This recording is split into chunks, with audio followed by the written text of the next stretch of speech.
భారతదేశంలో పెద్ద పెద్ద నగరాల్లో ట్రాఫిక్ కంజెషన్ చాలా ఎక్కువ. ముఖ్యంగా బెంగళూరు. ఒక్కొక్కసారి బెంగళూరు సిటీ నుంచి ఎయిర్పోర్ట్కి వెళ్ళేటప్పుడు ట్రాఫిక్లో ఇరుక్కుని ఫ్లైట్ కూడా మిస్ అయిపోతుంటాం అనమాట. అటువంటి పరిస్థితి బెంగళూరులో ఉంది. నిన్న మోడీ గారు ఎప్పటి నుంచో డిలే అవుతూ వస్తున్న ప్రాజెక్ట్ నమ్మ మెట్రో, ఏదైతే బెంగళూరు మెట్రోకి సంబంధించి ఎల్లో లైన్ మెట్రో ప్రాజెక్ట్ ఉందో దాన్ని ఇనాగ్రేట్ చేశారు. దీంతో బెంగళూరు ప్రజలు, ముఖ్యంగా ఎవరైతే జాబ్స్ చేస్తారో వాళ్ళు ఊపిరి పీల్చుకున్నారు. అసలు మెట్రో అనేది బెంగళూరులో ఎప్పుడో స్టార్ట్ అయింది.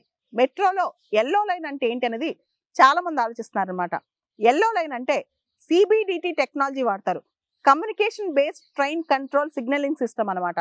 దీనిలో చాలా మోడర్న్ సిగ్నలింగ్ సిస్టమ్ ఉంటుంది. ఇప్పటి వరకు రైలు నడిచేటప్పుడు, అంటే రైలు ఏ స్పీడ్లో నడుస్తుంది, ఒక పిల్లర్ టు ఒక పిల్లరు మనం చూస్తే రైలు ఒక పొజిషన్ ఎప్పుడు దాటింది అంతవరకు తెలుస్తుంది.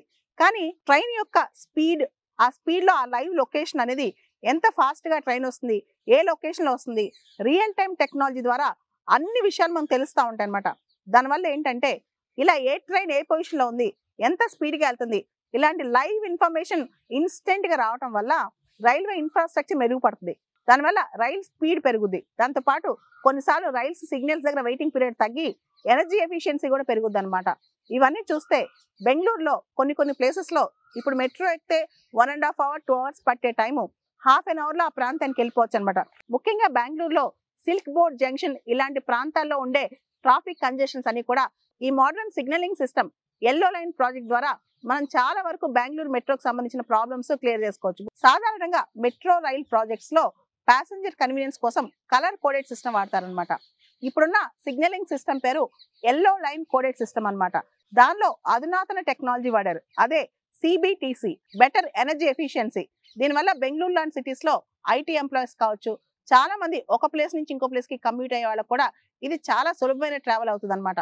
సాధారణంగా బెంగళూరులో ట్రాఫిక్ కంజెషన్స్ ఎక్కువ ఉంటాయి కాబట్టి ఈ yellow line based metro signals అనేవి చాలా ఇంపార్టెంట్ అని చెప్పొచ్చు. ఇప్పుడు ఈ yellow line signalling system add చేయడం ద్వారా బెంగళూరు మెట్రో అనేది ఢిల్లీ మెట్రో తర్వాత భారతదేశంలో అతిపెద్ద మెట్రో ప్రాజెక్ట్ అని చెప్పొచ్చు.